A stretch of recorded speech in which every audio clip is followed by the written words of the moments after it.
don't need to see my husband's reminders. Oh, there's a bunch up there. Okay. It is, where's the, right there? Hi. It's cold. I live in Canada. It's cold and I'm hungry and I'm wanting something that's a little bit of a comfort food. However, I'm also trying to eat a little bit healthier and prioritize protein. So if you're anything like me, I'm a chef by trade, but that's just because I like food. I like food that tastes good, but I'm like a meat and potatoes foodie. I'm not like a fancy tweezers to place your things on your plate kind of a foodie, although I will eat that stuff all day long. So I have this kind of sad looking chicken breast that's been thawing in my fridge. And I thought, what is more comforting than like a chicken parm? Although I don't have parm, but I have tomato sauce. So I thought maybe we could try to do an air fryer chicken parm. I don't know, maybe. Is it still called chicken parm if you don't have parm? Whatever, air fried breaded chicken. So I also don't have like panko or anything super fun like that. So I scoured my cupboards, and what I do have is super stale spring edition Rice Krispies. So you get the crunch factor, and we'll just add some seasonings and it should be good, right? So I'm not a vlogger. I've said this before. I'm trying to do like a 30 days of vlogging. We'll see. I mean, I'm over 40 and they say that people 40 somethings should be starting YouTube channels. I have one solo winter camping trip video that I did because I also love to camp and winter camping is my jam. And then I have another video from like 10 years ago when I did a review on a Pampered Chef rock crock, which I think I only used for that one video, and I still have, and it's moved with me like 5 times. I'm sure you can relate. You keep it for that one time when you're going to use it, but I've learned now that it's non-stick and I'm staying away from that junk. So maybe I'll bring it out again. I digress. I'm going to start to make this, and I'm guessing it's going to be a little bit of a longer video because I don't know how to edit and I don't know how to vlog actually. Let's be real. So what do we do for breading something? We do an egg wash. We do an egg wash, which is usually just a beaten egg, and then you dredge it in your crumbs. So we don't need any fancy tools for that. I was gonna pull out my blender and blitz it, but let's be real, who wants to do all those extra dishes when you can just use what you have? And how much do you think we need? I don't know, we'll go with that. It's not like I need to be fearful of wasting the spring Rice Krispies. So there's a few things that you can do for this. You can crunch it up in your hands. You can, you probably can't see anything in my camera because I'm on lower, so I'm really sorry. You can roll it out with your rolling pin, or if you don't have a rolling pin, you can go over here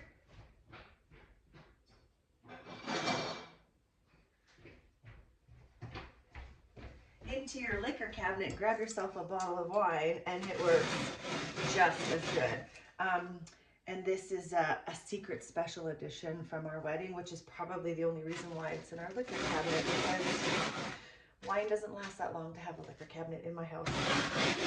And I can't even blame that on my husband because he doesn't drink. So I'm going to crush those, and I should have thought that through because now I have dust instead of chunks, but that's okay. That's totally okay. I'm going to put this in a dredging little dish that's big enough for my chicken breast. I don't think I made enough, but that's okay. I think the season, or I just gave it away. I think the trick to a really good breading is seasoning. You got to make sure that you have a lot. Like if you think you have enough, add probably twice as much or 3 times more of seasoning, because that's where your flavor is. You only get 2 chances to flavor your food when it comes to breading. One is the actual meat itself, and the other is in your breading. So I put basically salt and pepper and garlic in absolutely everything. So that's going to be my go-to for that. Depending on the flavors that you want, obviously we can add some, I think I have some, what's oregano? Oh yes. See, super professional over here. This is like a demo kitchen. I used to have one of those where I lived and it was fabulous.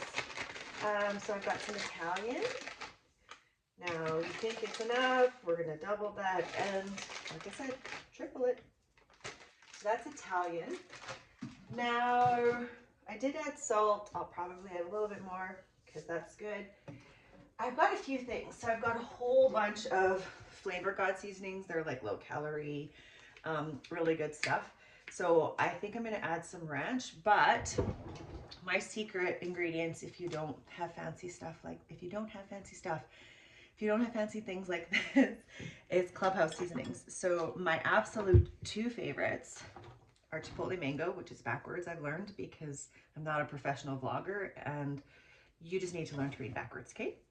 But in case you don't want to, this is Chipotle Mango and this is smoldering smoked applewood. This one definitely has a little bit of a smoky flavor, different than the Chipotle smoke. Like this is more sweet because of the mango. My mouth is watering. Delicious. So these are my two go-tos. This one is a great salty one. It's called barbecue chicken. It goes well on everything. And then I had another one. Where did I put it? Rotisserie chicken. This one's also really, really good. But I'm going to throw a little bit of smoked paprika in here because why not, right? Sounds good. What else? Did I put pepper? I put pepper, salt, garlic, and oh, and I put ranch in. Did I put that in already or did I just say I was going to? My drawer doesn't want to close now. All right, we'll fix that later. There. We'll put that in there. And then, because I came prepared, I'm going to go over here and grab a fork and stir that around. To get a good coat on your chicken, you should probably pat it dry with paper towel first. Not the paper towel you use to wipe your nose with though, because that would be gross. So I'm just going to pat it on that one side. And then I'm going to season the chicken breast as well. Because remember I said there's only 2 opportunities that you get to season your chicken breast or your food. And that's the chicken breast itself and then your breadcrumb dredge. So that's one side. And then I'm going to take the fork that I used for my breadcrumbs, beat up this egg because I didn't get enough of my anger management out on my Rice Krispie dust over here. Okay, perfect. Now, the side that I already paper dabbed and seasoned is the side that I'm going to dredge. Oh my goodness. Dredge to the egg. Actually, that was pretty friggin' fantastic. You should have the same size containers for both so that you're not trying to work your magic. But as I said, I'm a professional chef over here. That I am a pro at, but you probably can't tell. So I'm going to put that side down, and now I'm going to pat dry the exposed side. And good thing this is my home kitchen because I'm not going to wash my hands after that, but I promise it didn't touch. Throw it in the garbage, and then I will season this side with salt liberally. My husband's not having this, so he won't mind. He doesn't like too much salt. Anyone else have husbands that have super plain palates? Like, why would you marry a chef when you just like ground beef and rice with salt and pepper and not even a lot of salt? So that's that side. Now you can shake it. Oh, remember shake and bake? It's like homemade shake and bake. Or you can do that. And I didn't think through the spring Rice Krispies. It's like blue and green speckles.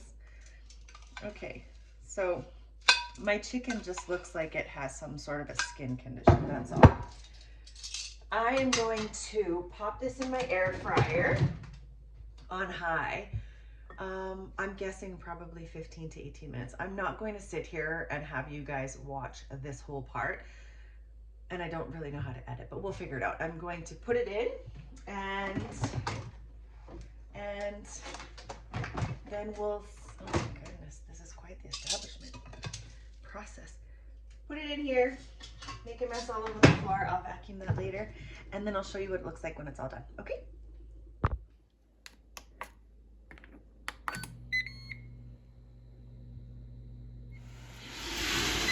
Here's the part I forgot to show, is where you spray it with a super toxic spray to get a nice crisp crunch on the outside.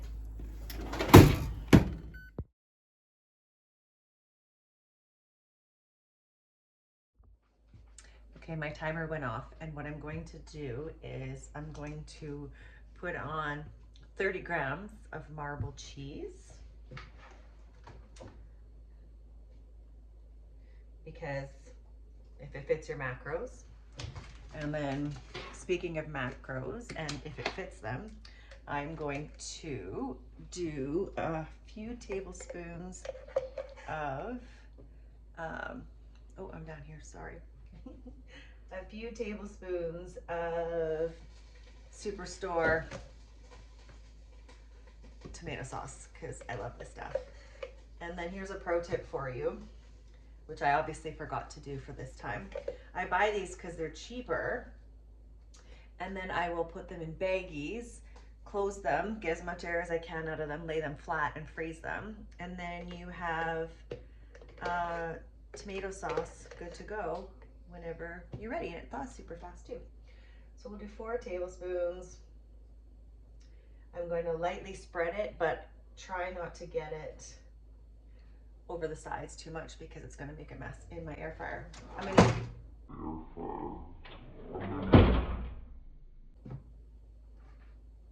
my microwave just tried to decapitate me. Settle down, your time will come. I will heat my rice up in the microwave for 2 minutes while this air fries for another 2 minutes, and then we'll do the reveal.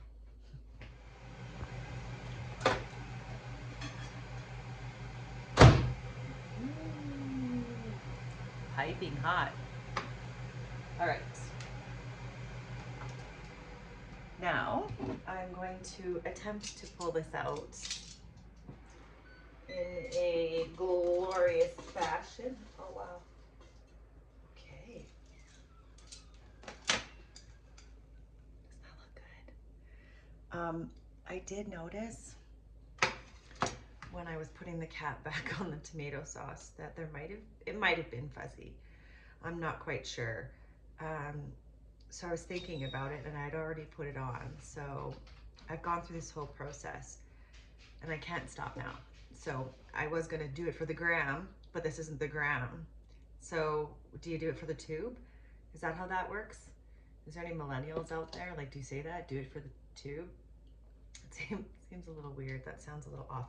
Anyways, this is piping hot, but apparently, true to like food blogger fashion, which I am not, I'm supposed to cut into this and give it a bite now and just go, oh, that tastes so good. My mouth is watering because I'm hungry, so let's give it a try. I'm gonna go from the small end here. It is, oh wait, I see people do this too. Is this some ASMR?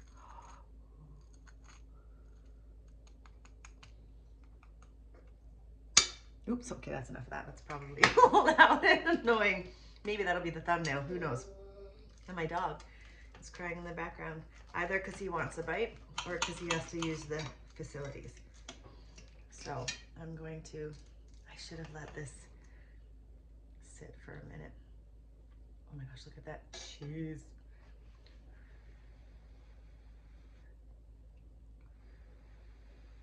I'm scared to put this in my mouth right now because I've overzealously bit into things plenty of times, and then you get a blister on your tongue or the roof of your mouth for like 3 days just because you were a fat kid and didn't exude patience. Speaking of patience, check this out. Hi. Are you being a good little boy? You want a bite too? You do? You just gotta wait because it's super hot. Okay. That's my boy Boaz. He's also a foodie. Okay.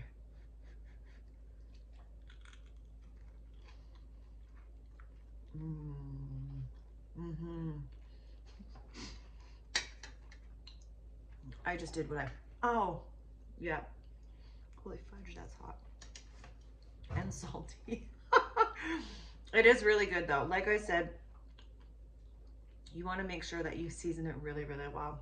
And the seasoning on this is really good. I'm going to try another piece of the, like try to get just a little bit more of the crust versus the super salty chicken breast.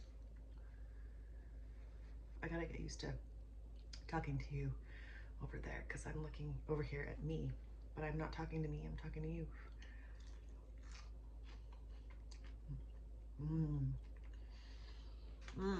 And look, can you see?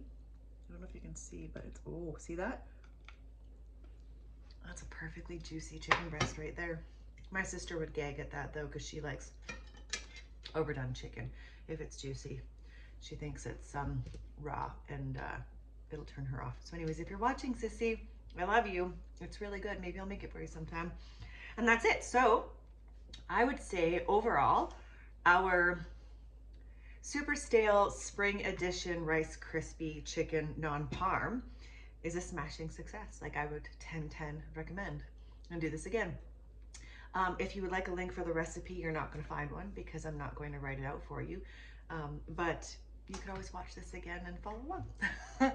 Happy eating!